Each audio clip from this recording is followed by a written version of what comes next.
কলা বেরো এই যে দেখা কলা কেরলা কলা কিরকম হয় এখানে মানে আমি ঘাস কাটে যাচ্ছি মানে আর একটা দেখাম হো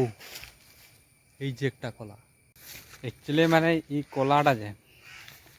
फ्राई करके है खाने का पकवाई के खाई थोड़ा मजा लगल मैदा संग या मिलाई के फ्राई करके ठीक है खाई लेकिन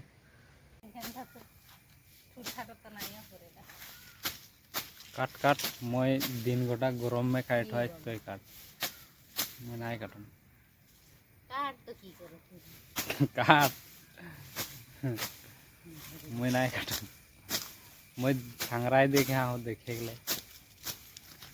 जंगल माजे आए